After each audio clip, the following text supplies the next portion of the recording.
सोलापूर जिल्हा परिषदेच्या माध्यमिक शिक्षण विभागातील कारभारावर नाराज झालेल्या माजी सभापती तथा काँग्रेस पक्षाचे अक्कलकोट तालुका अध्यक्ष मल्लिकार्जुन महादेवराव पाटील यांनी जिल्हा परिषद सोलापूर माध्यमिक शिक्षण विभागाच्या अकार्यक्षमतेमुळे संताप व्यक्त करत थेट कार्यालयाला कुलूप घातले। ही माहिती जेव्हा माध्यमिक शिक्षणाधिकारी जगताप यांना समजली तेव्हा तातडीने ते जिल्हा परिषदेमध्ये आले। शिक्षणाधिकारी केवळ आश्वासन देतात, त्यांची कृती मात्र शून्य आहे, असे मत मल्लिकार्जुन पाटील यांनी प्रसारमाध्यमांशी बोलताना दिले। मी गेल्या 3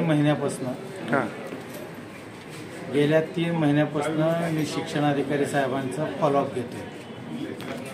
आमच्या संस्थेतले काही असे प्रकरण आहेत की एकच जाहिरात, एकच रिटायरमेंटवर आपण शिक्षक भरतोय, सगळं काही आहे। एका शिक्षकाचं होतं आणि 2 शिक्षकांचं होत नाही।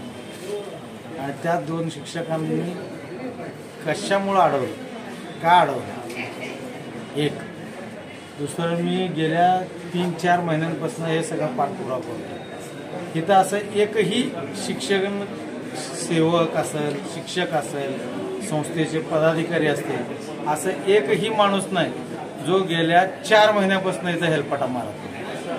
नेमकं ह्या लोकांना वेटीस धरायचं कारण काय? आणि ह्यांचे सगळे अधिकारी, ह्यांचे सगळे स्टाफ 6च्या नंतर काम करते, त्याचं काय गौडबंगा आहे? दिवसभर काय काम करत नाही? दिवसभर कोर्ट हे ते सांगते, ठीक आहे, 1 दिवस 2 दिवस, पण 6च्या नंतर काम करण्यामध्ये ह्यांचं काय रहस्य आहे ते कळीना झालं। आणि हे किती दिवस चालणार? त्यासाठी म्हणून आम्ही सगळेजण जोपर्यंत शिक्षणाधिकारी येत नाही त्यांच्याच कुलुपाची चावी आमच्याकडे घेतली आणि लोकांची भावना आम्हाला कळाल्यामुळं, मी त्रस्त झाल्यामुळं हे निर्णय घ्यायचे पाहिजे। अशाच नवनवीन घडामोडी पाहण्यासाठी जनता संघर्ष न्यूज चॅनलला लाईक करा, शेअर करा आणि सबस्क्राईब करायला विसरू नका।